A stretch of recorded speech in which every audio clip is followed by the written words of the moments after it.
Hola a todos. Muchas gracias a ustedes por unirse a este evento tan importante. Y es un honor presentar a Tamara Agnic, Mariano Abel Ezeiza y Dionisio Machuca, unos profesionales destacados en el campo de antilavado de dinero y cumplimiento normativo. Hoy comenzamos con Mariano Abel Ezeiza, director de litigios penales de la Unidad de Información Financiera de Argentina. Mariano compartirá detalles exclusivos sobre uno de los logros más importantes de su país, la aprobación de la evaluación mutua de Gafilat en 2024. Este hito representa un avance crucial para Argentina en su compromiso con la prevención del lavado de dinero y el financiamiento ilícito. También hablaremos de los desafíos relatados a criptomonedas. Continuamos después con Tamara Agnic, que estuvo entre los primeros impulsores de la creación de la Unidad de Análisis Financiero en Chile y jugó un papel fundamental en el desarrollo de este organismo clave. Actualmente es socia y presidenta de Eticolabora, directora en el Consejo de Banco Estado, en Consejo Directivo, de Banco Estado y cofundadora de Women in Compliance Chile.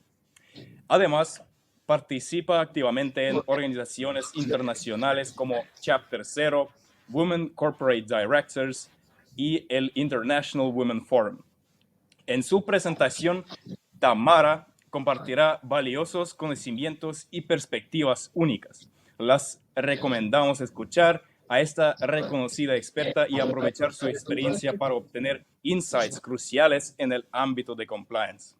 Y Dionisio Machuca, el vicepresidente jurídico y secretario general del Banco Agrícola, el banco más grande de El Salvador.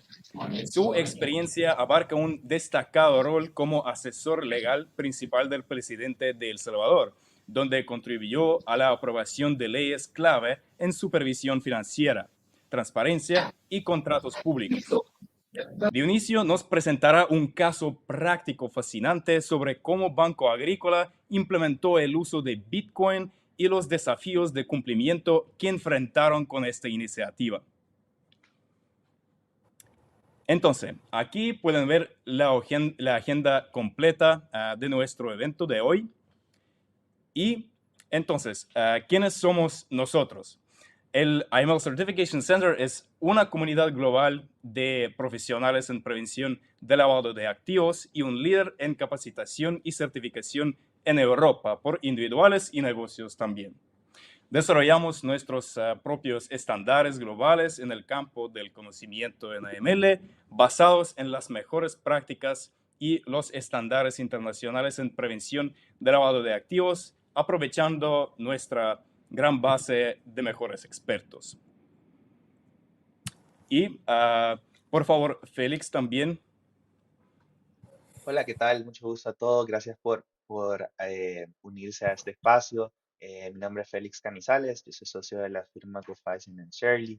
Nosotros somos una firma especializada en servicios de asesoría financiera tecnológica y también en otras áreas de servicios digitales, por ejemplo, el tema de juegos en línea.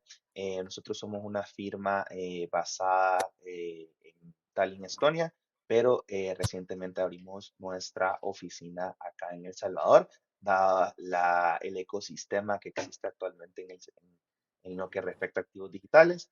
Y claro, por ende, estamos bastante involucrados en todo el tema de cumplimiento, AML, eh, financiamiento del terrorismo, etcétera. Por lo tanto, nos parece que este espacio pues, es ideal para poder conversar de estos temas tan importantes pues, con estos expertos de tan renombre que tenemos acá. Muchas gracias, Félix. Y continuamos. Entonces, ¿cuál es nuestro objetivo y por qué organizamos este evento? Nuestro objetivo es principalmente unir las regiones de Europa y Latinoamérica para intercambiar experiencias y mejores prácticas en el campo de la prevención de lavado de activos y todo relatado. Además, buscamos apoyar al sector de cumplimiento y a los profesionales de AML en Latinoamérica con nuestra amplia experiencia y capacitaciones de alto estándar. Entonces, en general, nuestro objetivo es crear una plataforma para intercambiar las mejores experiencias. Sí, entonces, ya hicimos una introducción breve de todos y de nuestro evento, y ahora quiero dar palabra a Mariano Abel Ezeiza con su presentación. Mariano, por favor.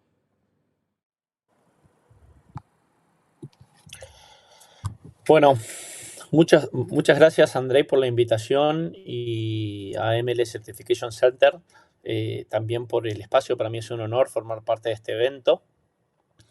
Y bueno, lo primero que me imagino que se podrán estar preguntando, más allá de las cuestiones de técnicas de la evaluación y cómo hicimos en Argentina para aprobarla, es de qué se trata el rol que cumplo yo dentro de la unidad de información financiera, ya que ser el director de litigios penales sería una suerte de contrasentido con lo que son las tareas habituales y normales que realiza un organismo de inteligencia dentro de un país. Precisamente porque nosotros en Argentina tenemos la particularidad de que en Latinoamérica, junto con México, somos los únicos países que tenemos la facultad de que el organismo de inteligencia se presente en el proceso penal como querellante, es decir, como una parte más acusadora, con posibilidad de impulsar la acción penal en forma autónoma e independiente del Ministerio Público Fiscal, que según la organización del sistema legal argentino es quien es el dueño de la acción penal. Esta particularidad es aún mayor porque en el caso de México ellos no la ejercen, ellos tienen la facultad legalmente pero no la ejercen. En nuestro caso, nosotros sí, a través de mi dirección. La dirección que yo represento actúa como querellante en los procesos penales de lavado de activos, financiamiento del terrorismo y proliferación de armas de destrucción masiva, que son estos dos últimos tipos penales, fueron recientemente incorporados en nuestro sistema legal, pero bueno, nos da la facultad de impulsar esos procesos, y específicamente, ahora les voy a hablar un poco de bien cómo funciona. Impulsamos y procuramos el decomiso y el recupero de los activos provenientes de estos delitos, a los efectos de fortalecer el sistema de prevención. Así funciona por lo menos en Argentina. Pero bueno, en lo que es la evaluación, en primer lugar a mí me gustaría poner en contexto a aquellas personas que quizás no estén familiarizados con mi país, de algunas cuestiones geográficas, para que puedan situarse frente a los desafíos que teníamos, y otras cuestiones contextuales y políticas que han influido fuertemente en todo el proceso de evaluación. Dentro de lo que es la historia de Argentina, es la primera vez que nos toca afrontar un proceso de evaluación con un cambio de gobierno. Para quienes no lo sepan, en diciembre del 2023 cambia el gobierno, inicia la gestión del presidente Javier Milei, y en UIF hubieron varios cambios que fueron muy próximos a lo que era la visita in situ de los evaluadores del GAFI, que se producía en marzo del 2024.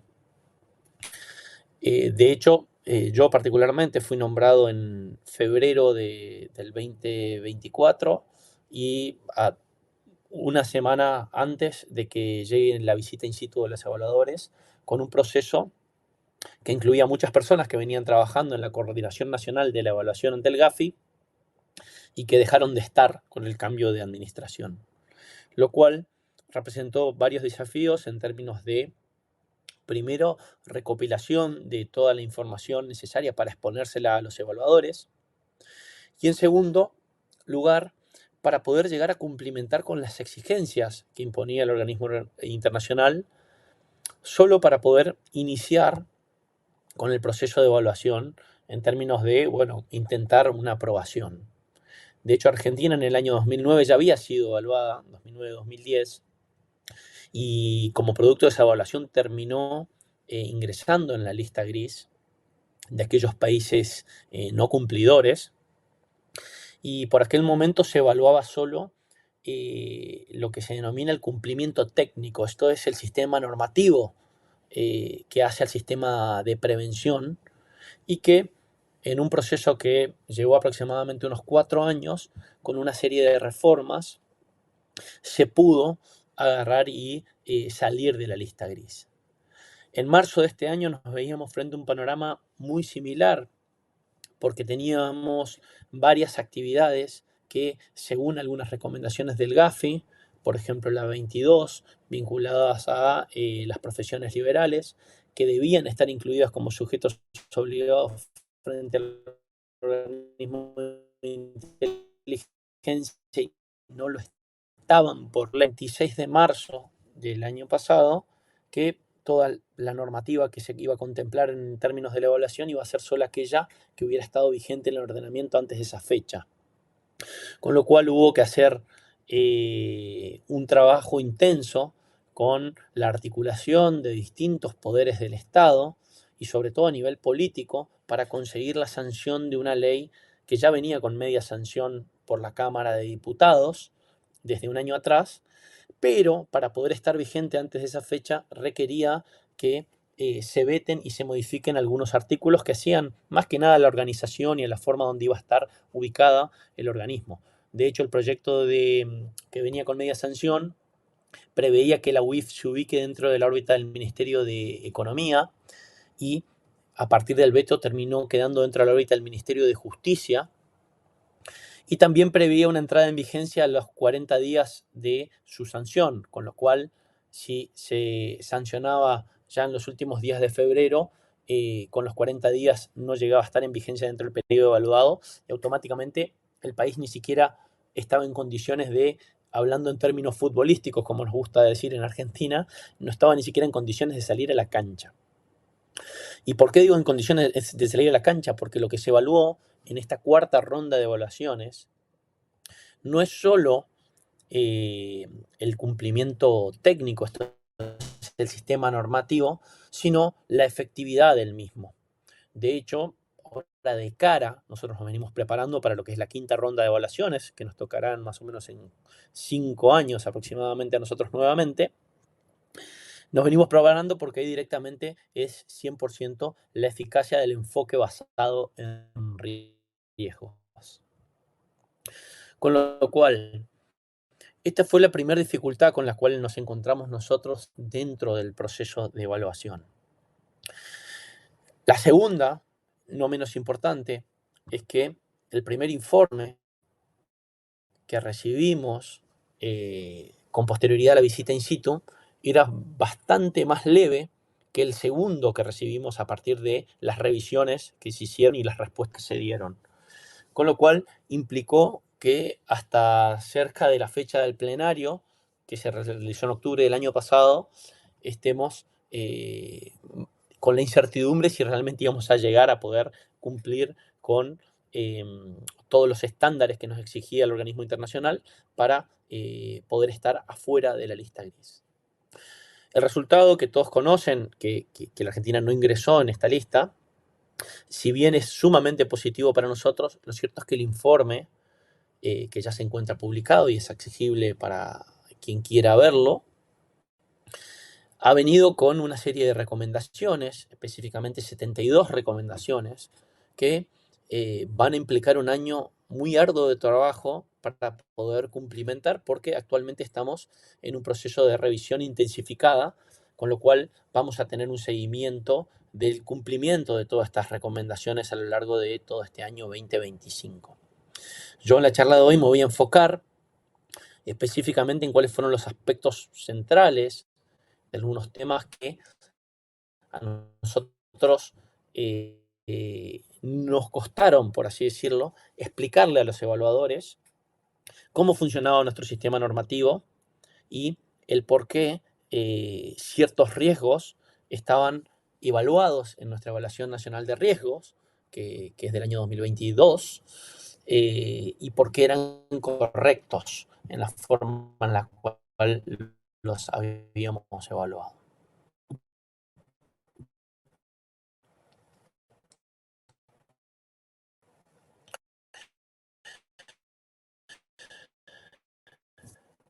Bueno, la Argentina, para quienes no estén familiarizados con el país, es el octavo país más grande del mundo y el segundo de América del Sur. Como pueden ver en la diapositiva, tiene una extensión fronteriza muy amplia, principalmente compartiendo sus límites un sistema fluvial sumamente importante, comercial, te diría que a nivel regional. Para que uno de los desafíos, sobre todo a nivel regional, porque nuestra organización interna en la Ciudad Autónoma de Buenos Aires, pero también tenemos participación en ciertas áreas que nosotros, en función de los riesgos geográficos que hemos identificado, han implicado la apertura de oficinas en lugares cercanos, por ejemplo, a lo que es la triple frontera con Brasil y Paraguay, en la localidad de Posadas, que si bien no es la localidad más cercana a la triple frontera, está muy cerca de ahí. También otra en la localidad de Salta,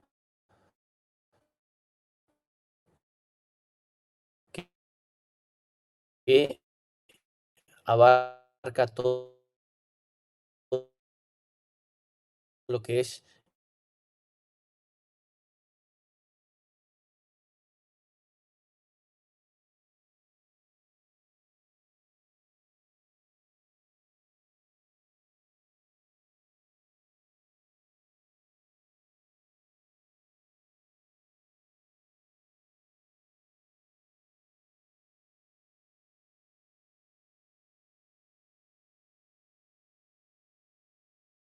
de Latinoamérica, sí tenemos un problema con el narcotráfico en esa zona. Pero bueno, otra de las cuestiones importantes también a tener en cuenta es que si bien en Argentina la moneda oficial es el peso argentino, es muy común el uso de dólares estadounidenses. Esto es más que nada como producto de los problemas inflacionarios derivados de las crisis económicas que ha tenido el país en los últimos años y que han hecho que el peso deje de funcionar como unidad de reserva de valor, con lo cual, tanto para las transacciones como para ahorro, muchos de los ciudadanos han optado para en la utilización de dólares estadounidenses.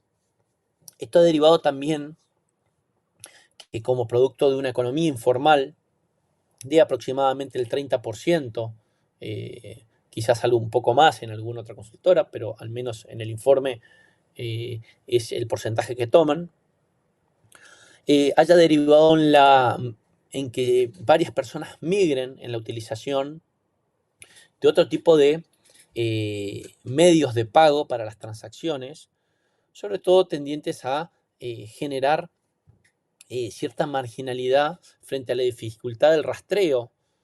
Y acá entra toda la parte de lo que son los proveedores de servicios activos virtuales, que en este sentido la Argentina, si bien está lejos de ser el mayor mercado de la región, que es Brasil, es la segunda en términos de relevancia en la utilización de este tipo de criptoactivos, porque en la Argentina se ha vuelto común la utilización de este tipo de monedas virtuales, lo cual para nosotros también representa un desafío en términos de regulación, utilización y la forma en la cual entendemos nosotros desde WIF que hay que agarrar y regular.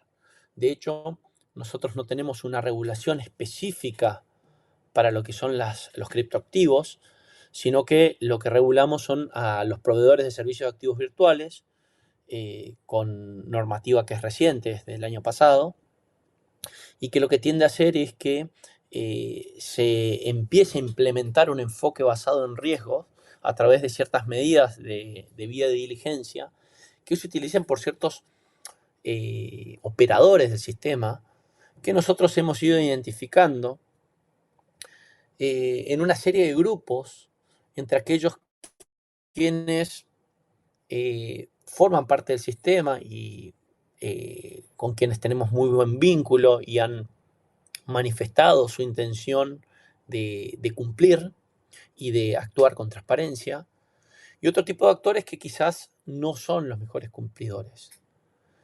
Pero nosotros nos enfocamos especialmente en una serie de o de tipo de operaciones en las cuales observamos que, por ejemplo, como tipología, ciertas personas empiezan a efectuar ciertas operaciones con criptoactivos, utilizando fondos propios, con un volumen quizás bajo, que implican que no quedan comprendidas frente a las obligaciones que les implican adoptar medidas de debida diligencia para aplicar el enfoque basado en riesgos, y que con posterioridad empiezan a tener mayores volúmenes y empiezan a hacer operaciones de arbitraje sin tener la estructura, la plataforma necesaria para identificar, porque precisamente no tienen adoptadas todos los procedimientos de debida diligencia, posibles operaciones, quizás no tanto en términos de lavado de activos, pero sí lo que más nos preocupa es en términos de financiamiento del terrorismo. Esos son los principales desafíos que nosotros tenemos en términos de la utilización de este tipo de activos virtuales dentro del país actualmente, y venimos haciendo trabajos en conjunto junto con la Comisión Nacional de Valores, que es la encargada de regular todo el mercado de capitales, y con el Banco Central de la República Argentina, que tiene a su cargo la política, el control de cambios básicamente dentro de el país. Ahora bien, específicamente en cuanto a la evaluación, los temas que yo creo centrales y que he elegido para agarrar y tratar en esta exposición, más allá de que después quede abierto a responder las preguntas, yo me voy a centrar en 4 cuestiones que nos han sido destacadas por los evaluadores y que para nosotros nos han, por así decirlo, generado algún altercado, por así decirlo, para darles respuesta. La primera tiene que ver con la autonomía, lo que es el resultado inmediato 6 de la evaluación. La segunda, la utilización de los informes de inteligencia, la cooperación internacional y las cuestiones vinculadas a lo que es la identificación de los beneficiarios finales. En cuanto a lo que es beneficiarios finales, la primera cuestión que se nos señaló es que Argentina es un país federal y tiene 23 provincias y más la Ciudad Autónoma de Buenos Aires, que serían 24 jurisdicciones, y cada uno tiene sus registros públicos, tanto de comercio como de propiedad. En los de comercio se inscriben las sociedades comerciales, y en lo de propiedad principalmente tenemos la inscripción de inmuebles. Como producto de la utilización de operaciones o de un mercado, por así decirlo, en buena parte dolarizado, la reserva de valor no solo se ha utilizado mediante dólares, sino también volcándose en las operaciones inmobiliarias. Y aquí la importancia de la existencia de un registro unificado que está establecido actualmente en cabeza de la Administración Federal de Ingresos Públicos, que es el organismo tributario que lleva el registro, pero que en el periodo evaluado no estaba. Lo que pudimos hacer ahí en esos casos es demostrar que todos los sujetos que forman parte del sistema de prevención, estos son los fiscales, los querellantes particulares que tiene la posibilidad nuestro Estado de presentar, como son la Oficina Anticorrupción, la Procuraduría de Investigaciones Administrativas para el caso de corrupción, identifican en todos los casos a qué registros hay que solicitar la información y es efectivo el intercambio de esta información. Que recién a partir del año pasado, con la creación de este registro de beneficiarios finales, está unificado, pero bueno, es una de las acciones recomendadas que nos han pedido para desarrollar para este año, en la cual ya estamos trabajando. La segunda cuestión, que tiene que ver con la cooperación internacional, se nos ha criticado en el marco de la evaluación que la Argentina no realiza el número de diseminaciones espontáneas respecto de sus tipologías o de información vinculada a delitos que puedan ser investigados en otros países en forma espontánea, sino solo a requerimiento, eso en forma reactiva. Es otra de las cuestiones en las cuales el organismo ha empezado a efectuar diseminaciones a partir de este año y que nos han permitido a nosotros demostrarle, más allá que está por fuera del periodo evaluado, a los evaluadores que Argentina tiene una intención de modificar la conducta que venía teniendo con gobiernos anteriores. En cuanto a la inteligencia, la calidad de los informes de inteligencia, que nosotros denominamos IDIS, ha sido destacada y su utilización por todos los sujetos actores del sistema de prevención, esto es, por la justicia, el Ministerio Público Fiscal, que son los encargados de investigar, y los querellantes en el impulso y la persecución de estos delitos que les comentaba al inicio. Específicamente respecto de esta cuestión, nosotros hemos suscrito una serie de convenios para poder intercambiar esta información. Si es información, obviamente, que proviene de alguna unidad de información financiera de otro país, nosotros solicitamos autorización previa, pero esa información eventualmente se puede compartir a la justicia para llevar adelante investigaciones. Y la información siempre va a ser secreta. Estos convenios nos permiten velar por la seguridad de la información y nosotros responsabilizamos penalmente cualquier tipo de difusión o filtración de información que pudiera hacerse de la que está contenida en estos informes. Esto es sumamente importante porque esta información es claramente, como les decía antes, de inteligencia y no puede ser utilizada como prueba dentro de los procesos penales.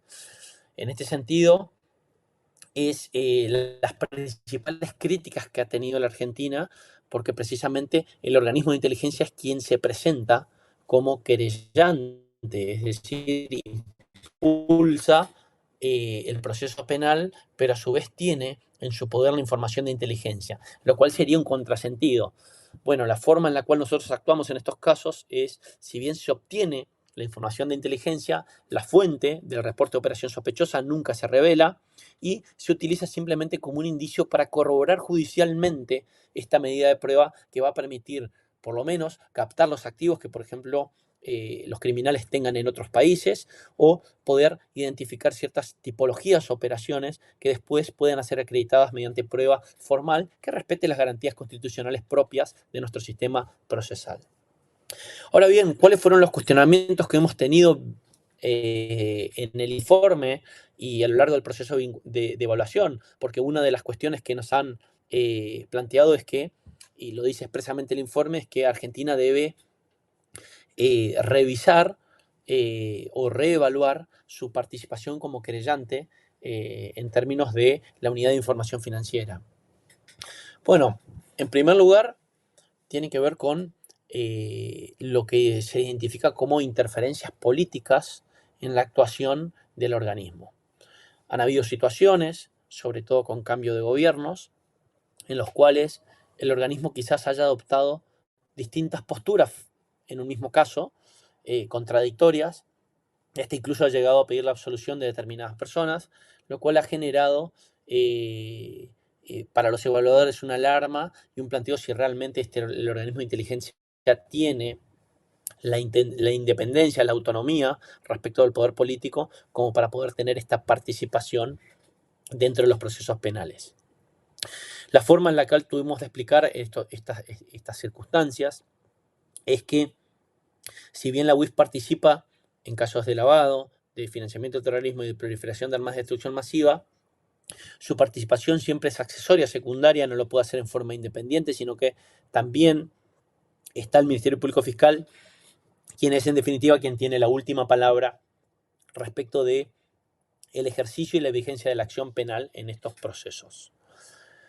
La otra cuestión que afecta a la autonomía y que ha sido relevada tiene que ver con la rotación del personal dentro de la UIF. Personal técnico, que ellos entienden que tiene que ser de carrera, y sobre todo ciertos cargos políticos. Lo que señalan es básicamente que si bien con el cambio de gobierno es entendible un cambio de presidente y quizás vicepresidente, que son cargos más bien políticos, en el caso de los directores, que muchas veces cambian con el cambio de gobierno, ese cambio no debería ser así, sino que se debería priorizar la carrera por parte del personal calificado, ¿no? Pero bueno, esta ha sido otra de las cuestiones. Ahora bien, todos estos problemas que a nosotros se nos presentan, se nos dan, por un lado, porque en el caso de la Argentina, la UIF tiene una amplia facultad de supervisión respecto de varias actividades que están enunciadas en el artículo 20 de la ley 25.246, que es la ley de lavado de activos de Argentina, y que básicamente comprenden desde instituciones financieras, organismos públicos y privados, hasta actividades financieras, actividades no financieras designadas, como el caso de escribanos, contadores, abogados, y corredores inmobiliarios y otro tipo de sujetos que quizás tengan un rol por ahí no primordial.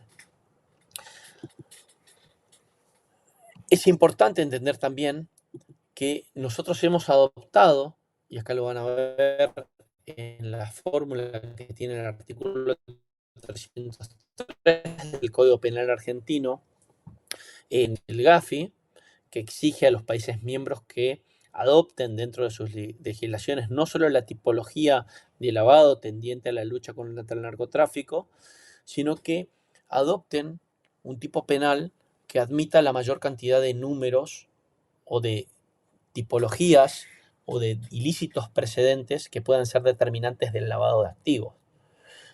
Cuando vemos la forma en la cual ha sido redactada por el legislador argentino, con una pena prevista de 3 a 10 años y una multa de 2 a 10 veces el monto de la operación, te menciona una serie de verbos típicos y te dice que obtienes otros activos provenientes de un ilícito penal.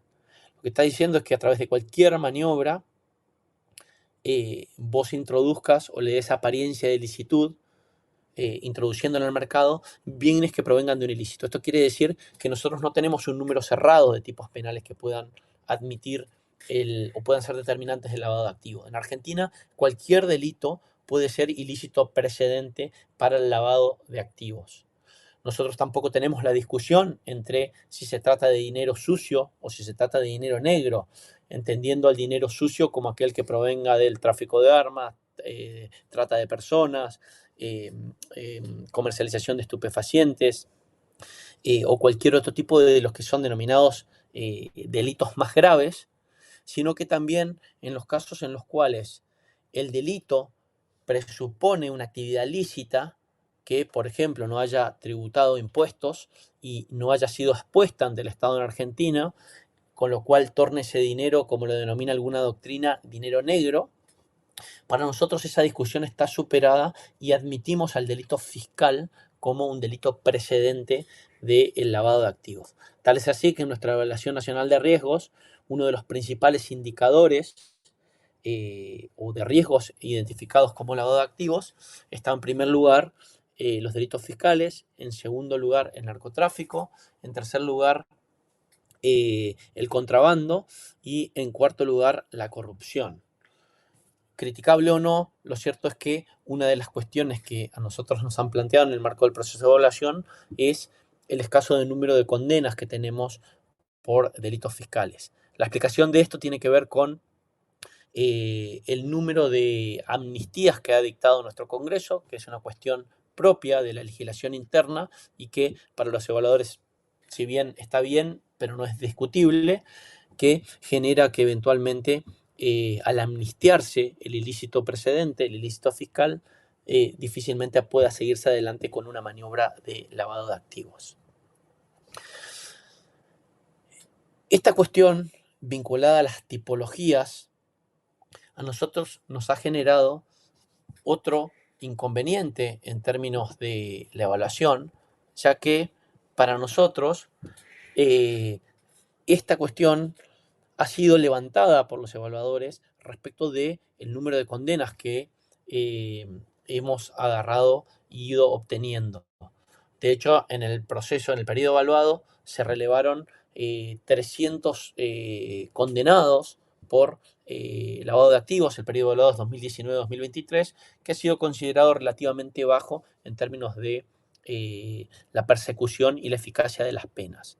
Por último, una novedad que tenemos nosotros en nuestro ordenamiento interno tiene que ver con la posibilidad de decomisar activos aún sin condena previa. El artículo 305 del Código Penal argentino da esta posibilidad que en los casos de se pueda acreditar la ilicitud del origen de los bienes y no se pueda seguir adelante con la acción penal por fallecimiento, fuga, prescripción o cualquier otra causal de extinción de la acción penal, se pueda agarrar igualmente, decomisar sin una sentencia respecto al sujeto de los bienes que se perseguían. Pero bueno, yo no me puedo extender más en la locución. Desde ya les agradezco por su tiempo y quedo abierto para responder preguntas al final o cuando las quieran formular. Desde ya, muchísimas gracias. Muchas gracias, Mariano, por esta presentación con la experiencia argentina, porque es muy importante cómo Argentina pasó la evaluación de Gafi y qué desafíos tiene ahora en su país. Pero vamos a continuar con la presentación de Tamara Agnic sobre los desafíos generales en Latinoamérica y las mejores prácticas. Por favor, Tamara. ¿Qué tal? Muy buenas tardes, acá por este lado del mundo. Bueno, en primer lugar, muchísimas gracias por la invitación y gracias también, Mariano, por esa presentación tan buena sobre la realidad argentina, que como tú decías es un país de un tamaño muy significativo en términos globales y por lo tanto estamos todos siempre preocupados de que a Argentina le vaya bien en estas materias. Y como para seguir hilando la información sobre Latinoamérica, me corresponde conversarles o hablarles, por supuesto yo no tengo la última palabra, sobre los riesgos que hoy día existen en Latinoamérica en términos de lavado de activos y los tremendos desafíos que tenemos por delante como región y por supuesto que también las oportunidades que se nos abren para poder empezar a ser mucho más efectivos en esta tarea de combatir esta actividad delictiva. Lo primero, y algo también ya lo deslizó Mariano, el lavado de activos, siempre tenemos que tener en consideración que es un problema global y por eso que nos ocupa y nos preocupa lo que esté sucediendo en cualquier lugar del mundo. ¿Por qué? Porque así como este es un problema global, es importantísimo que las soluciones que seamos capaces de adoptar como humanidad sean también en términos globales. Que a lo mejor podría resultar casi de perogrullo, pero a veces se nos olvida que como mundo necesitamos actuar mucho más coordinadamente en vez de simplemente tomar decisiones o implementar o construir sistemas que no conversen, que no se relacionen, que no fluyan con el resto del aparataje en el mundo, porque gran parte de la efectividad de estos modelos de prevención, de persecución y por supuesto que de sanción de los delitos de lavado de activos por ser un delito complejo, requieren una colaboración y una coordinación muy estrecha.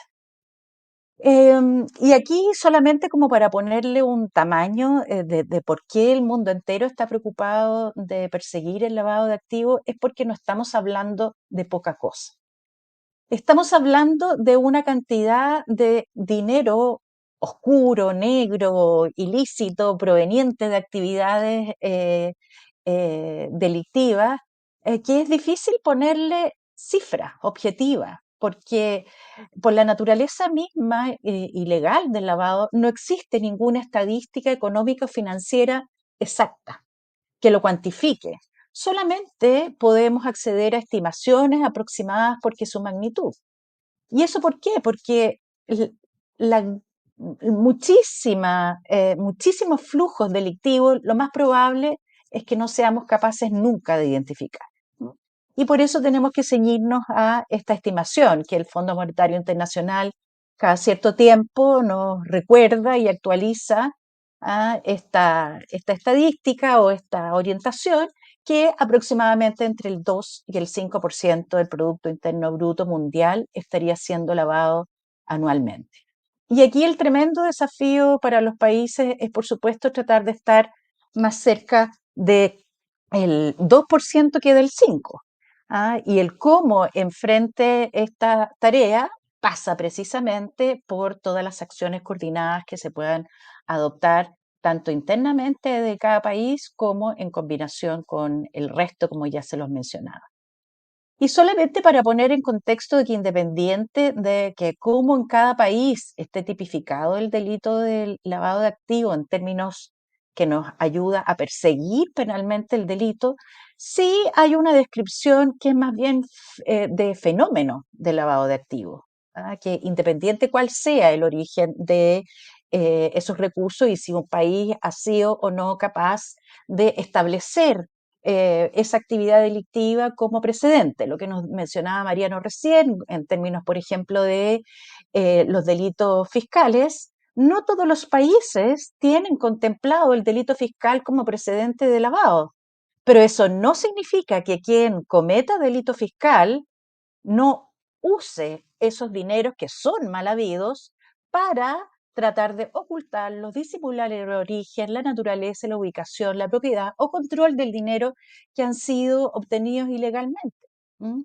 ¿Y por qué? Porque esos dineros que son obtenidos de una manera ilegítima, ilegal, ilícita, dependiendo si está o no está tipificado, lo que hace es introducir en la economía estos dineros que tienen en la procedencia ilícita, dándoles apariencia de legalidad, y aquí viene el rol fundamental que cumple la actividad privada, que es al valerse de actividades lícitas. El lavador busca normalmente una actividad que sea ojalá muy prestigiosa, que sea lo más lícita posible. ¿Con qué fin? Con el fin de darle más rápidamente esa anhelada apariencia de legalidad que le permita disfrutar de fruto de la actividad delictiva. Y los delitos precedentes son todos aquellos que generan esta plata oscura, negra, mala vida, y que requieren de alguna manera pasar por estas actividades lícitas para que se le entregue como em, este manto de supuesta legalidad, que, como ya sabemos, nunca los dineros mal habidos pasan a ser lícitos, simplemente terminan en una apariencia de legalidad. Y ningún país está libre, ningún país está libre de que sus estructuras internas sean utilizadas para tratar de dar apariencia de legalidad a estas platas ilícitas. Ahí los países que vemos en gris, que es el último mapa que nos entrega el Instituto de Basilea, es porque no estaban concluidas sus evaluaciones, la misma evaluación que nos acaba de contar cómo le fue a Argentina. Y la región, por cierto, que aquí no nos sacamos demasiada buena nota en términos de lo favorable o desfavorable que pudieran ser nuestras economías para prestar esta apariencia de legalidad a las platas que vienen de un delito. la mayoría de nuestros países en la región están más enrojecidos, significa que tienen un riesgo mayor. ¿Ah? Y aquellos países que, como en el caso de Chile, tenemos un aparente riesgo menor de querer ser utilizado, la verdad es que yo tengo una opinión contraria. Yo creo que esta misma condición de país calificado como menos riesgoso tiende a ser atractivo para que aquellos lavadores más sofisticados sí quieran utilizar estas economías para darle apariencia de legalidad. El paso, más bien las vueltas de la lavadora en estas economías es más rápida, porque hay más prestigio, porque hay más confianza de los mercados, etcétera. Por lo tanto, el mensaje en esta materia es que a pesar de que estemos, los países que estén más en verde no se pueden quedar con los brazos cruzados. Y por supuesto que tenemos un desafío no menor de ayudar a aquellos países que están más enrojecidos para que logren ser economías más sanas. Porque esto es contagioso. Las fronteras cada vez están más disminuidas y por lo tanto cada vez es más fácil transitar o movilizar dinero sucio, dinero oscuro, dinero negro desde un país a otro.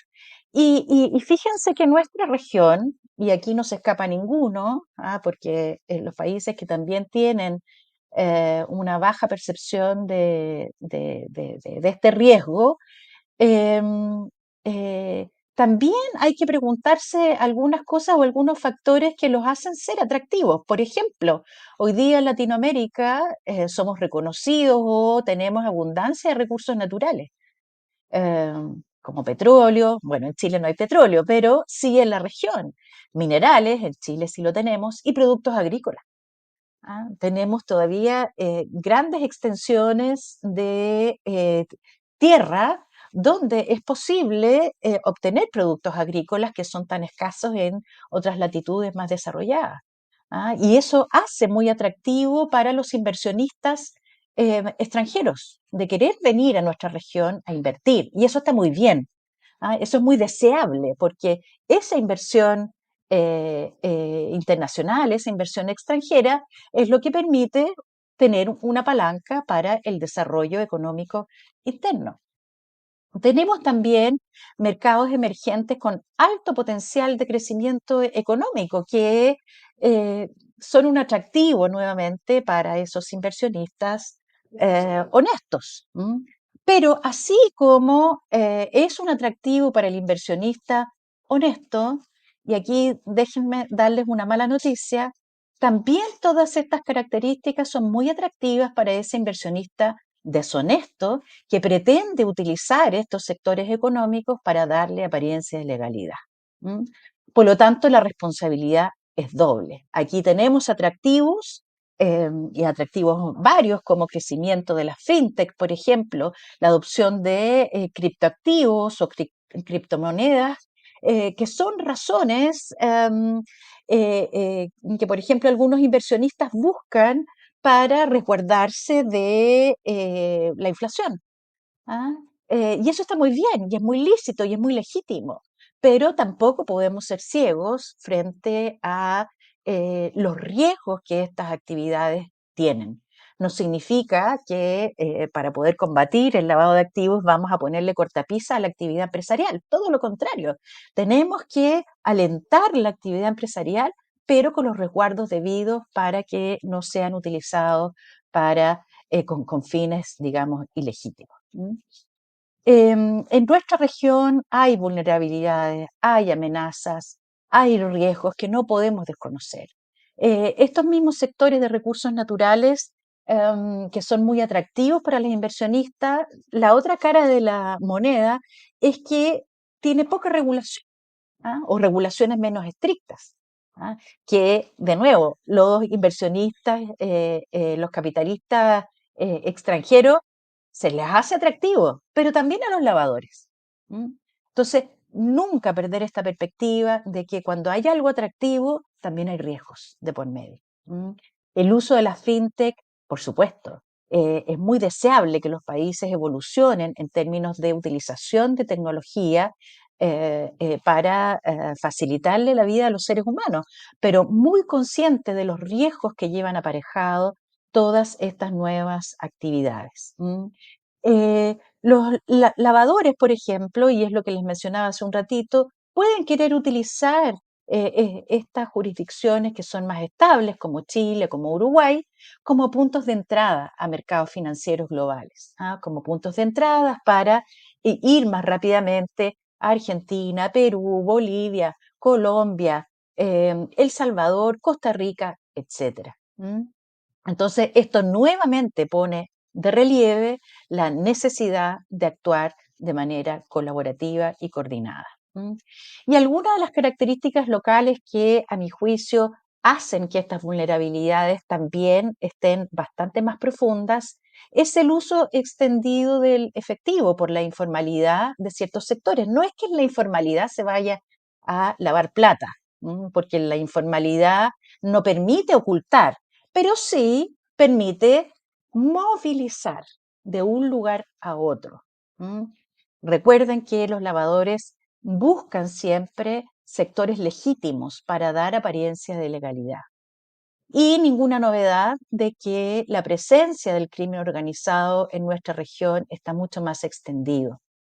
Y el crimen organizado que usa como herramienta para poder completar sus operaciones de lavado la corrupción, la plata que tienen, el dinero que disponen, que es un arma muy potente para poder sobornar, para poder corromper a los funcionarios públicos que hacen la debida diligencia, a los funcionarios bancarios que hacen la debida diligencia y que nos obliga a redoblar las acciones de protección. Por supuesto que hay resistencia al cambio organizacional. El sector privado suele resistirse a ser colaborador del sistema antilavado porque todavía no ha tomado plena conciencia de que en realidad son puros beneficios el ir adoptando estas medidas, porque quienes se van a ver finalmente vulnerados es la actividad privada. Son esas actividades legítimas. Si bien hoy día hay desconfianza hacia la regulación del mundo privado, eh, tenemos que abogar por más regulación, pero por buena regulación, no regulación así como a diestra y siniestra. Necesitamos ir adaptando nuestras estructuras a esta nueva ola de necesidades regulatorias para protegernos como economía formal. Y Latinoamérica es, a mi juicio, tremendamente vulnerable. Es un mercado que está lleno de oportunidades, pero su atractivo también radica en vulnerabilidades estructurales que pueden ser explotadas por estas actividades ilícitas. Y para fomentar la inversión honesta es fundamental fortalecer las regulaciones, promover la transparencia y trabajar en colaboración regional para cerrar todas esas brechas.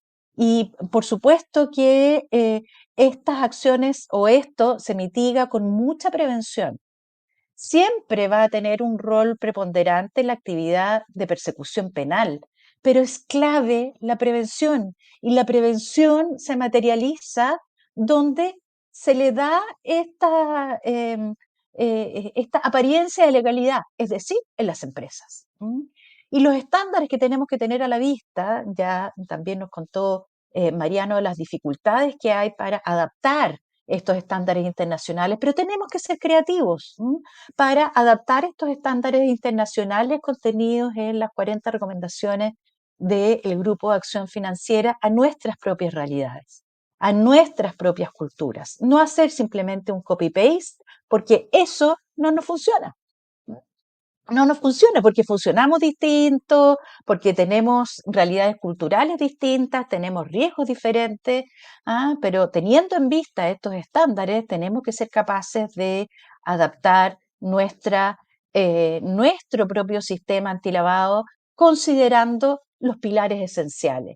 El pilar de prevención, que está en el mundo privado, el pilar de detección, donde están las unidades de inteligencia financiera u otros organismos del Estado, el pilar de persecución, que siempre va a ser fundamental, y los tribunales de justicia, que siempre van a tener la última palabra para decir si es que estamos o no frente a un delito. Y ya para finalizar, el éxito y los mensajes que quiero dejarles aquí sobre la mesa es que el éxito en la lucha contra el lavado de dinero no radica en sistemas excesivamente complejos, sino en enfoques que ojalá sean lo más simples posible, que sean efectivos, que sean colaborativos, y no me voy a cansar de decir que tenemos que colaborar, que tenemos que coordinar entre sector público, sector privado, entre distintos sectores económicos, etcétera. Siempre guiados por una gestión inteligente del riesgo que priorice, por supuesto, que en los verdaderos puntos críticos. Y los sistemas antilavado son como un rompecabezas. Cada actor debe encajar su pieza, que por sí sola no va a acabar con el lavado de activos, pero sí cada una de estas piezas cumple un rol importantísimo para romper con los flujos ilícitos. Sin la participación activa de quienes están más cerca del problema, es decir, desde el sector privado hasta los propios ciudadanos de a pie, las personas de a calle, ningún sistema jurídico por sí solo podrá sostenerse ni cumplir su objetivo. Eso es todo lo que yo quería transmitirles. Hay un espacio reservado para preguntas al final, así es que te devuelvo la palabra, Andrei. Muchas gracias nuevamente. Muchas gracias, Tamara, por tu presentación. Y de verdad, la clave es prevención y no copiar las mejores prácticas o regulaciones de algunos países. Es siempre dar cuenta lo que es relevante en uno u otro país. Bueno, continuamos con la presentación de Dionisio sobre cómo Banco Agrícola adoptó Bitcoin y unos casos prácticos y sus desafíos de cumplimiento que ellos experienciaron durante la adoptación. Dionisio, por favor. Muy buenos días. Qué gusto compartir este espacio con Tamara y con Mariano. Gracias, André y Félix, por la invitación. Bueno, les comento un poco qué ha pasado en El Salvador. Este es el ecosistema que se ha desarrollado en los últimos 4 años. Voy a referirme específicamente a lo que tienen en la esquina superior derecha, que fue la ley Bitcoin. Seguramente todos escucharon de la aprobación de esta ley en El Salvador. Y cuando se habla de la ley Bitcoin, hay que entender que se comenzó a crear un ecosistema en El Salvador. Y a la par de la ley se creó una billetera pública que se conoce como Chivo. Chivo es una palabra que significa en El Salvador chévere. Si lo pusiera en inglés sería como cool, como nice.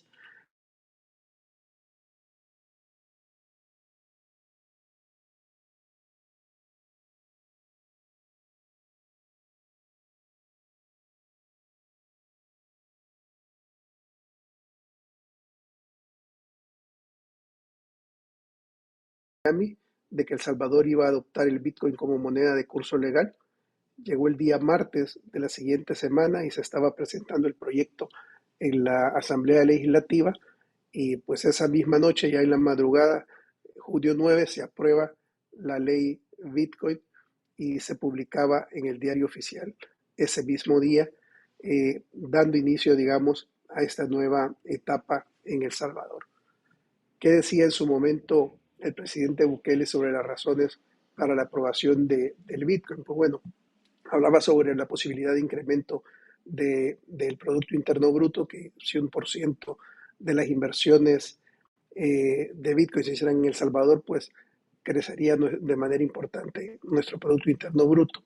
Hablaba también de la cantidad de remesas que vienen al país y cómo se podrían bajar esos costos. Lo cierto es que los costos de remesa podrían bajar a la mitad o por lo menos o incluso hasta 1/3 de su costo.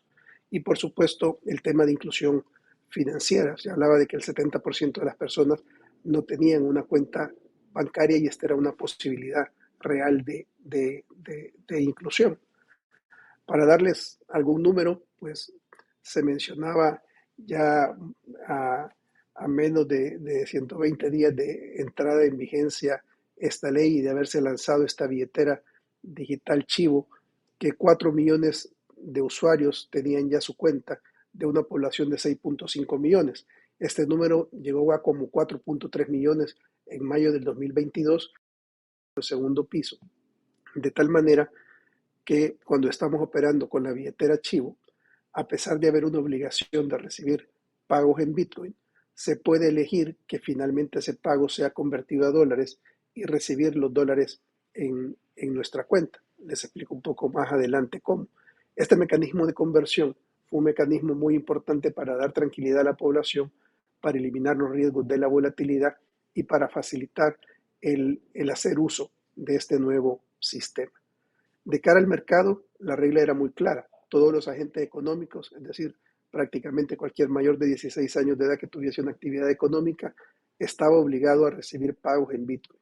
Y para eso teníamos 90 días para preparar nuestras empresas, para preparar nuestros procesos de pagos, para poder aceptar pagos en Bitcoin de cualquier producto, de cualquier servicio. Los precios se seguían manteniendo en dólares, la contabilidad se mantenía en dólares y esas eran prácticamente las reglas del mercado. La regulación se dejó de manera conjunta a Banco Central y a la Superintendencia del Sistema Financiero, quienes pues a inicios del mes de agosto estaban emitiendo las primeras regulaciones. La ley Bitcoin es prácticamente una ley marco de 16 artículos que nos sentó las bases para que pues pudiésemos de manera amplia, digamos, cumplir con esta obligación que se nos planteaba. Les muestro acá cómo se ve Chivo. Esta es mi billetera.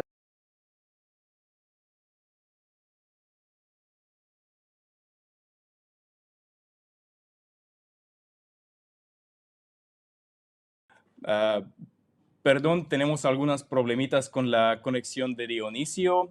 Vamos a esperar un poquito más hasta que se repara, pero mientras continuamos con mi presentación de mí y nuestra experta Merit Leib, nuestra experta líder, sobre la experiencia europea en AML y criptomoneda. Y después, cuando repara su conexión, vamos a escuchar de nuevo la presentación de Dionisio. Entonces, empezamos del panorama comparativo de riesgos de dos regiones, de Unión Europea y Latinoamericano. Como mencionó Tamara durante su presentación, el mercado latinoamericano es lleno de oportunidades, pero tiene sus vulnerabilidades, igual que el mercado europeo. Los mayores problemas comunes que tenemos ahora son problemas tecnológicos, falta de estándares uniformes. También la identificación de beneficiarios finales, porque no hay registros centralizados en todos los países europeos. Por ejemplo, en Estonia tenemos un registro de negocios abierto para todos. No me demoraré mucho aquí. El más importante de nuevas regulaciones es recién lanzamos, como se llama, AML Package, que incluye la primera regulación AML en Unión Europea y el establecimiento de autoridad de AML supranacional, que se llama AMLA. Que por supuesto será un jugador muy importante en el campo de establecimiento de normas y estándares globales. Además, muy importante es que en la regulación explicaron en detalle la definición de beneficiarios finales, pero tienen muchas referencias a las guías de AMLA que van a finalizar algunos, esperamos, ya este año. Sobre regulaciones cripto, tenemos una regulación nueva que se llama MiCA. Es nueva regulación de criptomonedas en toda la Europa. Su objetivo es subir el nivel de crianza en criptomonedas y hacerlas más transparentes. Y también el Travel Rule, que una recomendación de Gafi. La definición de beneficiarios finales en nueva regulación se amplió para incluir a los miembros de la familia y conexiones indirectos. Relaciones personales cercanas como parejas también son consideradas UBOs. Incluso de conexiones indirectas lo hace más difícil y por eso para identificar y monitorear beneficiarios debemos al principio utilizar herramientas basadas en inteligencia artificial que ya hacen para rastrear relaciones de control indirectas a través de registros públicos, acuerdos contractuales y registros transfronterizos de UBOs. Y también capacitar al personal de cumplimiento para que reconozca indicadores de control no tradicionales como el voto por poder o la influencia familiar.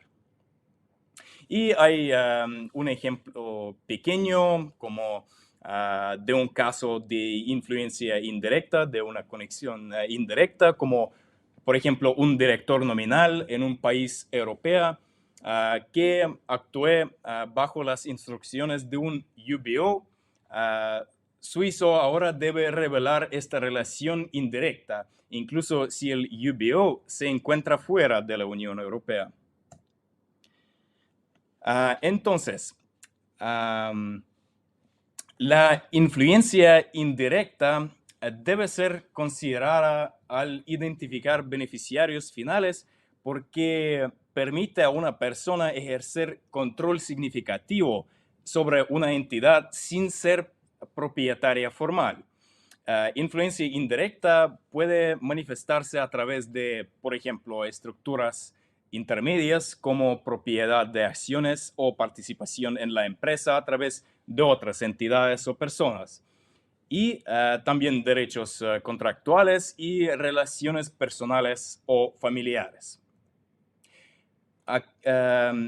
Aquí tenemos un ejemplo cómo se cambiaron los niveles de los umbrales de UBOs. Antes tuvimos solamente 25% en las acciones de los beneficiarios para que se trata un beneficiario final. Y ahora el más interesante es que los países europeos pueden elegir su propio umbral por las industrias o por los negocios con más riesgo. Pueden elegir un umbral más pequeño, como de 15%, pero lo máximo, hasta 25%, como era antes. Y ahora el umbral incluye también derechos de voto y propiedad acumulativa.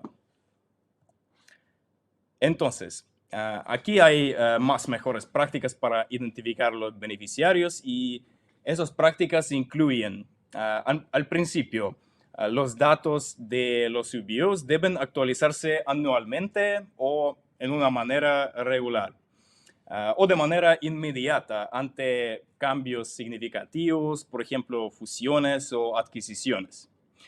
También automatizar recordatorios para las actualizaciones anuales de UBOs, anuales o regulatorios, dentro de los sistemas de cumplimiento. Y una práctica más, implementación de herramientas de monitoreo centralizado para rastrear cambios en tiempo real en las estructuras de propiedad corporativa a través de diferentes jurisdicciones. Entonces, también cambiaron la definición de las personas políticamente expuestas. Es muy importante mencionar aquí que, al igual que con los beneficiarios finales, se mejoró la definición de PEPs, haciéndola más detallada. Se incluyeron en el alcance las relaciones mantenidas en los últimos 12 meses, y se definieron los PEPs de autoridades locales. Sin embargo, se estableció que se considerará PEP al jefe de una autoridad local de una municipalidad con más de 50,000 habitantes. Este ha generado debates. Ahora tenemos muchos debates sobre esto, especialmente en países más pequeños como Estonia, por ejemplo, donde existen muchas municipalidades de este tipo que manejan presupuestos locales y organizan también compras públicas a nivel local que se puede aprovechar. Una pregunta para todos. ¿Has usado Google Maps en la identificación de clientes?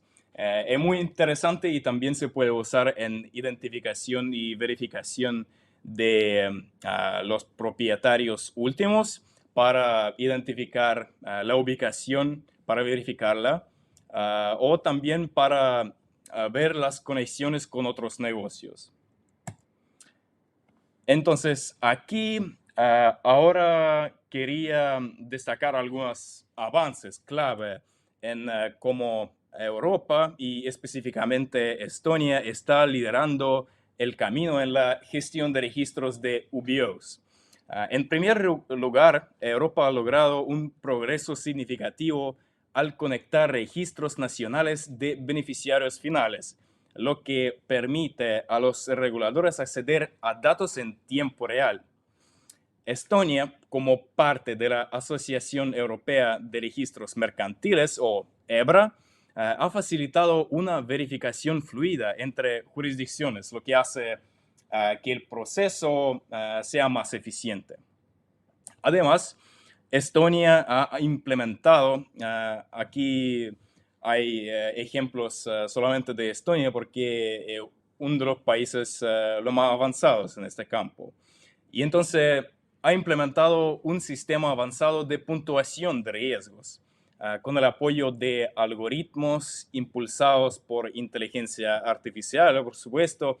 Se analizan patrones de propiedad y se detectan anomalías, como cambios frecuentes en las estructuras de UBOs o, por ejemplo, conexiones con jurisdicciones offshore.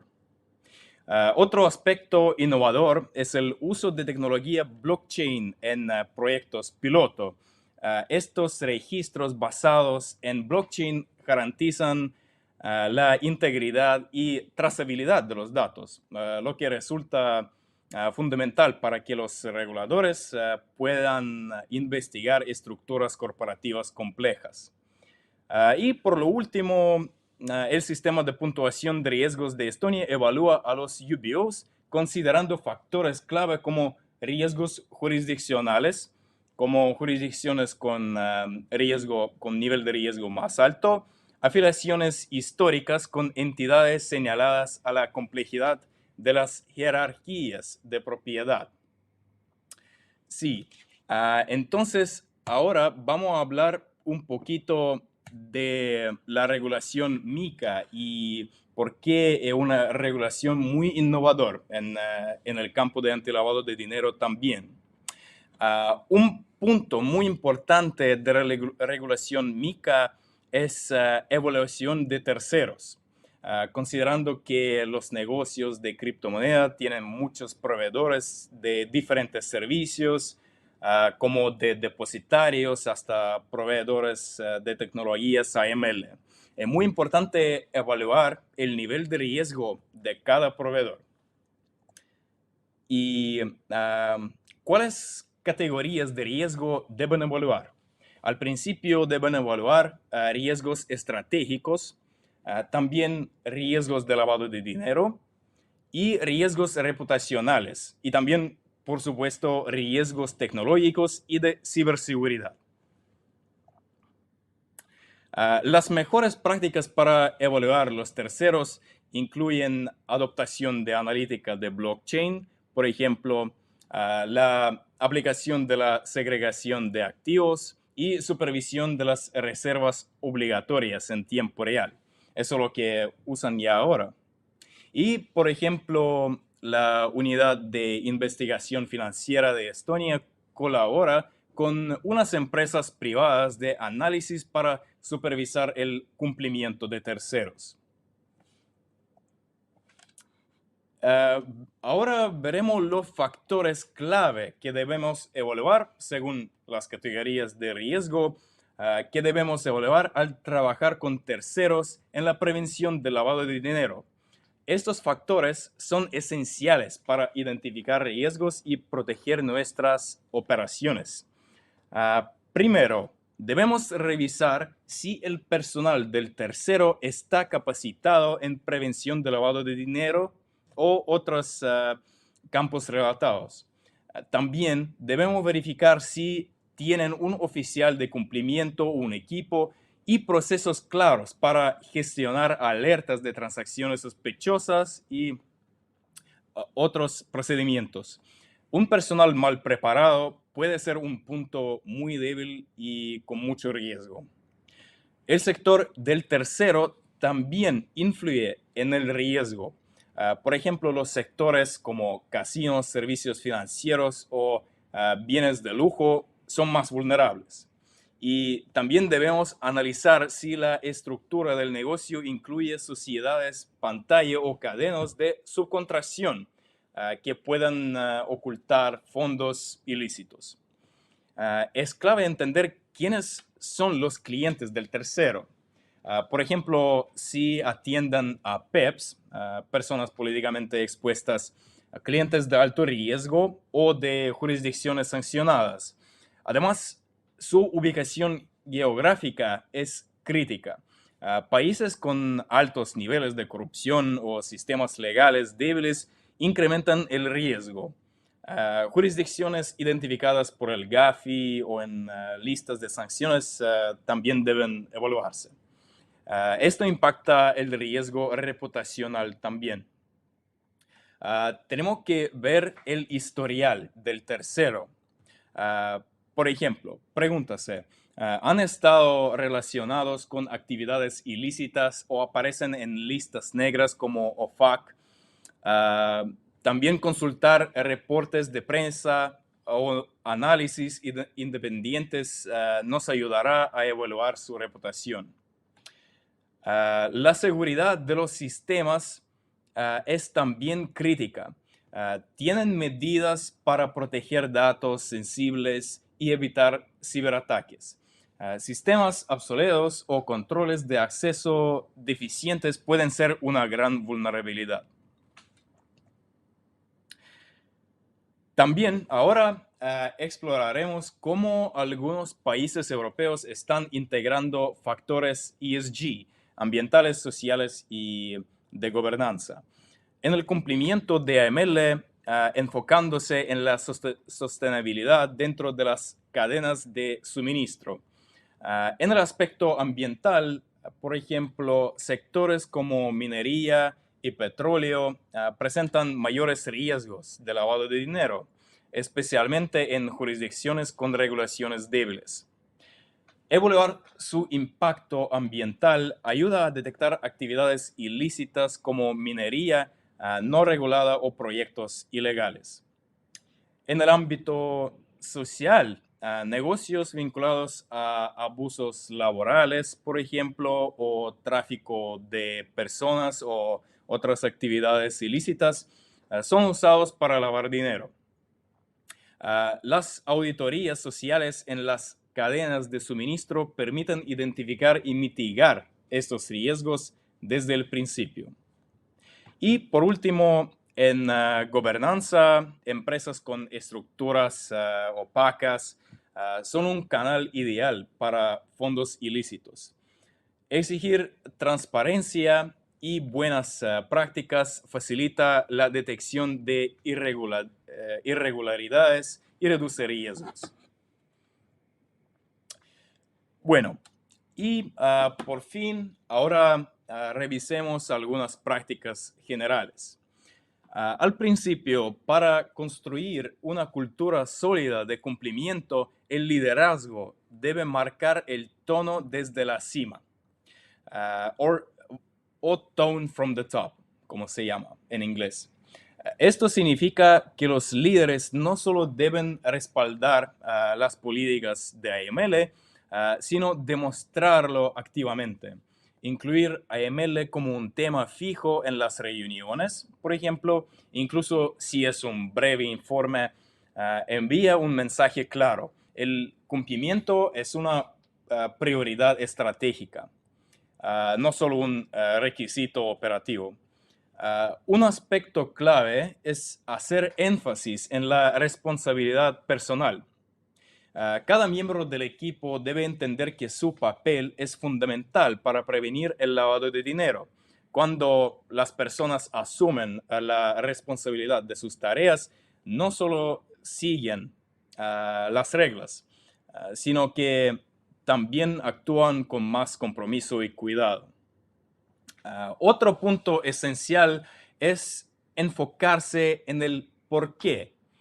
Capacitar a los equipos no solo en cómo cumplir con los procesos o controles o procedimientos, sino en por qué existen. Cambia la perspectiva completamente.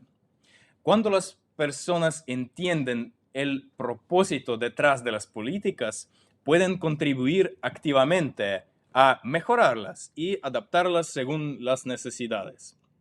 Y finalmente, además de una estrategia basada en riesgos, debemos adoptar un enfoque basado en tipologías o otras estrategias. Esto significa analizar las técnicas específicas de lavado de dinero que enfrentamos. Si entendemos de dónde vienen los riesgos y cómo operan los delincuentes, podemos ajustar nuestros controles para ser más efectivos y específicos. Bueno, yo acabo de terminar mi presentación. Vamos a probar de nuevo, vamos a intentar escuchar la presentación de Dionisio ahora. Dionisio, por favor.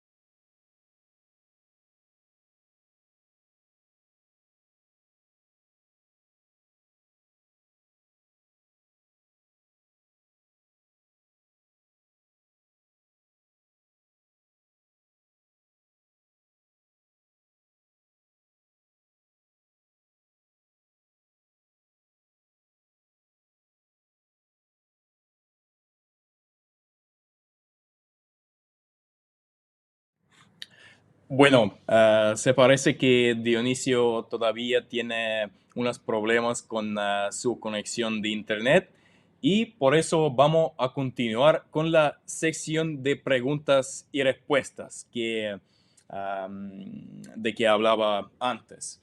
Y quiero dar la palabra al Félix. Por favor, Félix, maneja la discusión. Muchas gracias, André. Bueno, vamos a comenzar con las preguntas. Yo aquí tengo apuntada un par que hemos estado viendo que han estado mandando la audiencia en privado. Solo dame un segundo para abrirlas. Buenísimo. Eh, bueno, quizá la primera quería comenzar con Tamara. Tamara, usted me pareció súper interesante lo que mencionaba al principio sobre que esto no es un problema que tenemos que ver aisladamente, sino que es algo global, algo que todo está interconectado.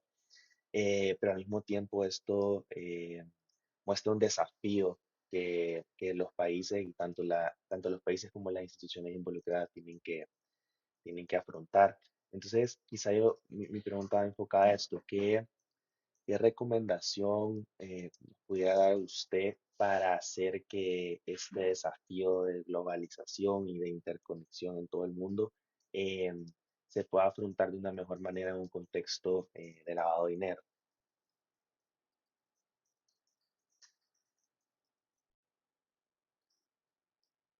Creo que está en mute, Tamara.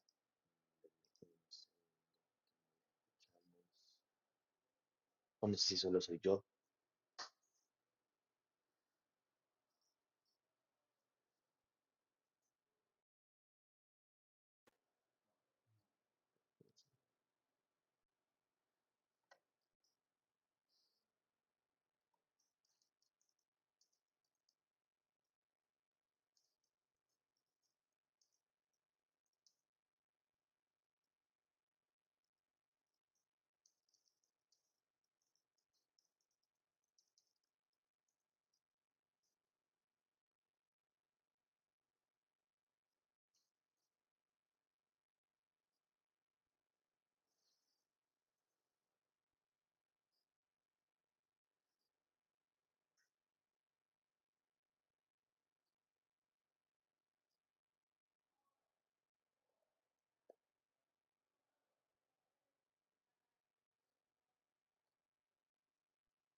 Eh,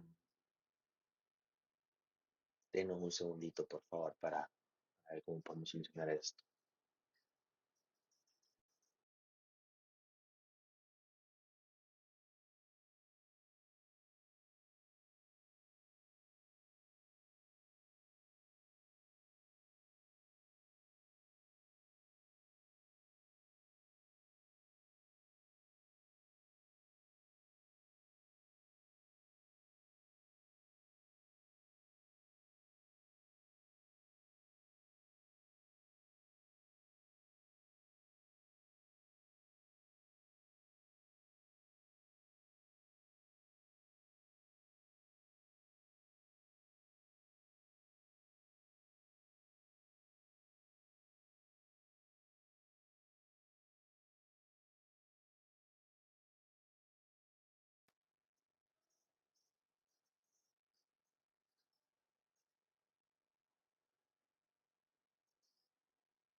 A mí sí me escuchan bien. Sí, se te escucha bien a vos, a Tamara no. Ok. ¿A mí me escuchan? Sí, Andrea, a ti te escuchamos. Quizá en lo que resolvemos el tema con Tamara, podemos pasar a una consulta con Mariano. Eh, Un problema. Súper. Yo quizá eh, una pregunta relacionada, Mariano, con lo que usted mencionaba sobre los proveedores de activos digitales y cómo eh, la inclusión de este sector representaba un desafío importante para las prácticas AML en Argentina y pues con todo lo que está pasando ahorita, con el cambio de gobierno y todas las eh, medidas económicas que se están tomando, yo quería quizá tocar base con usted un tema un poco general y es cómo ve usted la convergencia entre todo este nuevo desarrollo económico que se está dando en la Argentina relacionado con temas de fintech, activos digitales y este impulso que se le está dando a eso, pero al mismo tiempo quizá cuál debería ser la, la relación que esto debe tener con una buena práctica ML en el contexto de que ustedes actualmente acaban de pasar por su calificación GAFI. No sé si me voy a entender con la consulta. Sí, muy claro, muy claro. Bueno, mirá, este debate nosotros lo tuvimos internamente en WIF para ver qué postura íbamos a adoptar, sobre todo porque nosotros somos conscientes de la realidad. Yo lo escuchaba a Andrei hablar de la Travel Rule y nosotros, como tenemos buena parte de nuestra comedia informal, y ha sido uno de los motivos por los cuales la presión fiscal alta que hay, que nos vuelven servicios a los ciudadanos, ha sido una de las razones por las cuales se han adoptado criptomonedas por buena parte de la sociedad. Nosotros somos conscientes de esa realidad y también somos conscientes de que es necesario convencer a que buena parte de esa economía informal entre dentro del circuito formal y acá entran, nosotros entendemos los proveedores de activos de servicios virtuales como más que un sujeto obligado, porque a partir de marzo del año pasado nosotros los pusimos formalmente en la ley. La reforma que introdujo la 27739 los incluyó como sujetos obligados y se creó el registro de proveedores de servicios activos virtuales. Nosotros creemos que eh, si bien es muy complicado para nosotros llegar a un traqueo similar al que se exige en la Travel Rule, donde Europa quizás tiene una economía más bancarizada, por así decirlo, no hay tanto uso de efectivo, es un poco más sencillo. A nosotros eso se nos complica un poco y entendemos que sería algo que generaría dificultades en que la gente siga utilizando los criptoactivos. Con lo cual lo que nosotros queremos es regular para que los jugadores, estos proveedores de servicios activos virtuales, cumplan, que no se les pase, por así decirlo, un elefante por enfrente. Nosotros no tenemos organizaciones en Argentina como Primer Comando Capital, Tren de Aragua, que por ahí tienen otros niveles de, de violencia, por así decirlo, pero nosotros pretendemos precisamente agarrar y que los criptoactivos no sean utilizados principalmente como una vía para el financiamiento del terrorismo, con lo cual nuestro foco va ahí.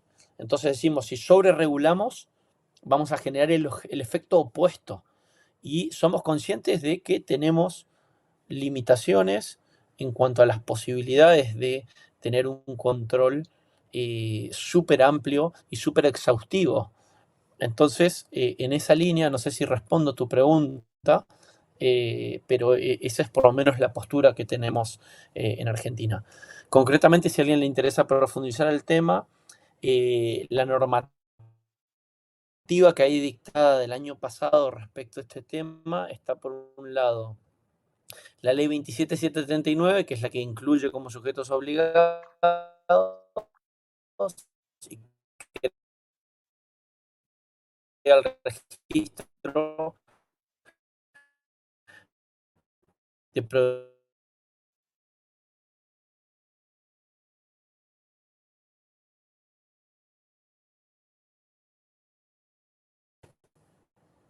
este, este tema. Súper, muchísimas gracias. La verdad que por mi lado me queda súper claro y le agradezco por la intervención. Bueno, quizá podemos regresar con Tamara. Misma pregunta. ¿Considera este reto de globalización que existe actualmente para el tema de cumplimiento de AML? Quizá cuáles serían sus recomendaciones para poder atajar ese desafío tan importante, pero desde Sí. una perspectiva globalizada. Espero, ¿ahí me escuchan? Súper bien, Tamara. Ah, no sé, aquí se meten como los enanos a los sistemas y algo hacen. No sé, magia, se arregló. Bueno, lo que te decía, Félix, que no hay una respuesta así categórica que yo te podría decir, pero sí hay algo que es imprescindible, que es la conciencia de vulnerabilidad que debe tener cada sector, que es el que le facilita la ropa para darle apariencia de legalidad. Entonces, mientras sigamos manteniendo un sector privado más bien pasivo, esperando a que el regulador le diga lo que tiene que hacer, y normalmente lo que el regulador le dice no tiene que ver con su negocio, y por lo tanto es muy difícil llegar a lo que nos decía Andrei de tener el tono desde la cima, porque lo ven muy lejano al negocio. ¿Mm? En cambio, si es que los sectores económicos efectivamente internalizan que este riesgo es real para la sostenibilidad de su propio negocio, tal vez le den un espacio más frecuente dentro de las juntas directivas o de las sesiones de juntas directivas. Mientras eso no ocurra, siempre lo van a ver como un escollo, como algo que está frenando el negocio, las ganancias, sin involucrarse con la suficiente fuerza como esto lo amerita. ¿Mm? Súper, ¿cómo se llama? Creo que en términos generales es un tema de ir creando esa cultura, ¿verdad? Poco a poco para poder llegar a ese punto. Y sabe, tomo su respuesta y creo que me sirve para hacer una pregunta a Dionisio. Eh, Puntualmente con este contexto en mente, licenciado, ¿usted cómo ve el rol de los bancos ahorita con todas las innovaciones que se están haciendo en el sector fintech? Bueno, puntualmente en El Salvador hay varias, pero siempre está, nosotros también acabamos de pasar por una evaluación Gafi. Entonces, ¿cómo ve el rol del banco para poder quizá abrirse a esta nueva eh, mundo fintech que está creciendo en el país, pero al mismo tiempo mantener ese cumplimiento estricto desde una perspectiva de Meble, ya que al final del día todas estas transacciones de una u otro momento tienen que pasar por ustedes.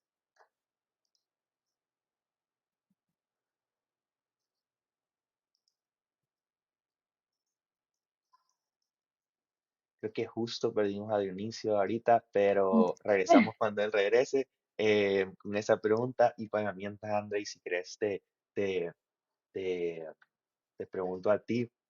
em, Tú mencionabas sobre estas nuevas. Ya regresó Dionisio, Acá entonces estamos, Félix. Sí, va a escuchar mi pregunta. disculpas a todos, tenemos una falla en el edificio que me está generando problemas, pero te No, respondo no, para nada. rápidamente. En El Gracias. Salvador creo que lo que hemos entendido es que pues somos partes todos de un nuevo ecosistema que se ha creado en El Salvador. Creo que como sistema financiero tenemos una labor muy importante de ser un conector entre todos estos nuevos negocios que se están generando. Nosotros nos hemos dado cuenta que las alianzas es una nueva forma de operar y lo que nosotros podemos brindar a este nuevo ecosistema es un estándar de cómo hacer estas operaciones, de cómo hacer el cumplimiento adecuado de nuestras obligaciones en materia de prevención en general, digamos, de todo el marco normativo a cumplir. Y en ese sentido generamos un rol muy importante desde el filtrado, cuando estas entidades, cuando estos proveedores quieren establecer relaciones en la banca, en cómo les ayudamos a mantener un gobierno corporativo que es el que nos permite entablar esa relación, cómo podemos nosotros calificarlos de cara a nuestros corresponsales, porque muchas de estas empresas necesitan relaciones para transferencias internacionales de moneda. Y lo que hemos tenido como experiencia en El Salvador es que a diferencia de lo que se podría pensar que los proveedores de Bitcoin, que los proveedores de cripto están un poco en el viejo oeste, creo que más bien el afán de verse regulados, de tener una licencia, de tener un reconocimiento, los ha llevado a adoptar buenas prácticas, buenas medidas en materia de prevención y el hecho del registro Bitcoin, por ejemplo, que existe.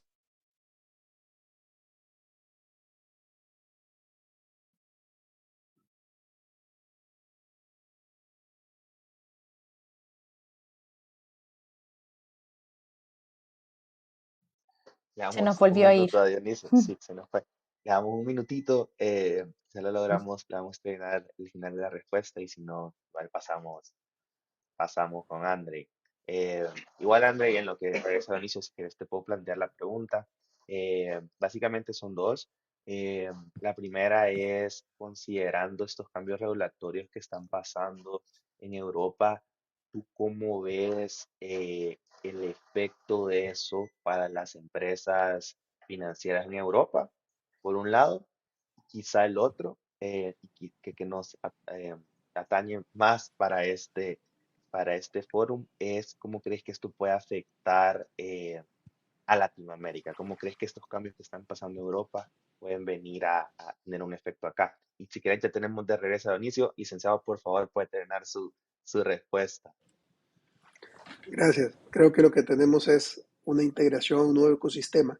Creo que si nos entendemos parte de este ecosistema y si todos jugamos bien nuestro rol, pues en la medida que crece el ecosistema, todos ganamos. Creo que el reto es ese, hacerlo bien, buscar esos estándares que faciliten el cumplimiento a todos los actores.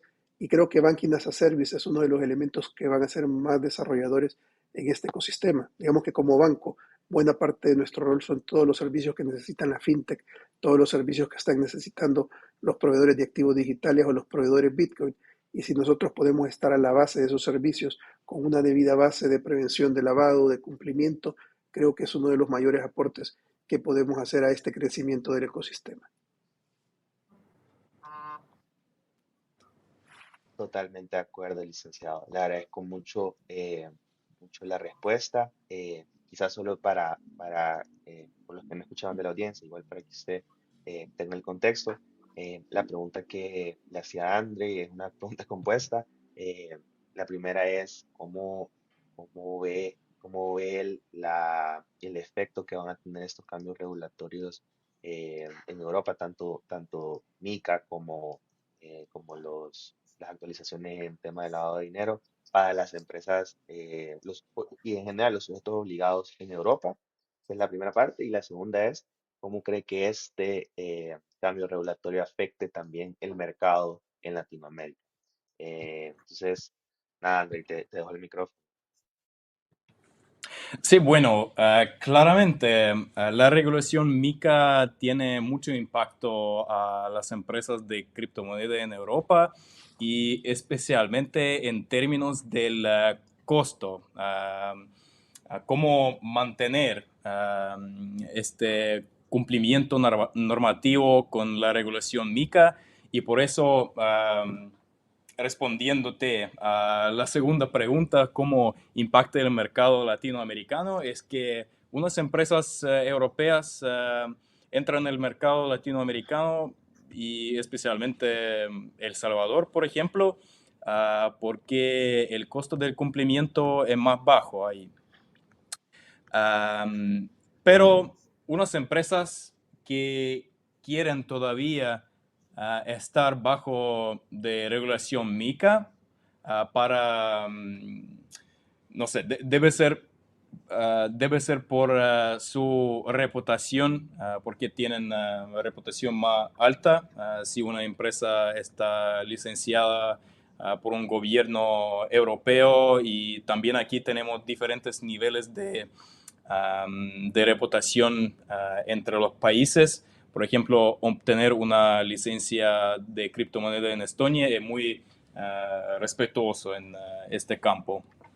Y por eso ahora están evaluando o ya, ya crearon, cómo ajustaron sus sistemas y políticas según la regulación MiCA.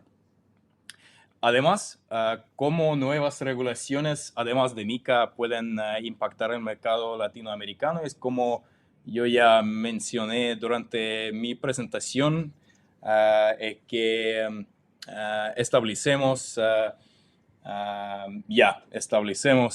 nuestra autoridad supranacional, que se llama AMLA. Y ellos van a preparar unas guías, como por ejemplo,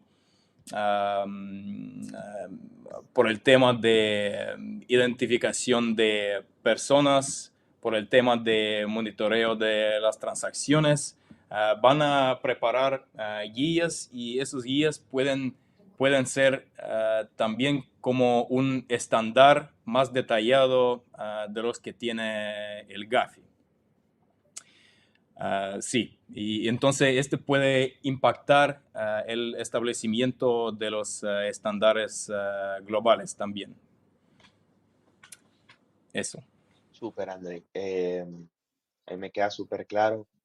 Yo creo que por la parte de las preguntas, esas eran las que teníamos en el pipeline. Eh, Quizá podemos, bueno, no sé si la audiencia tendrá alguna otra que quisiera preguntar.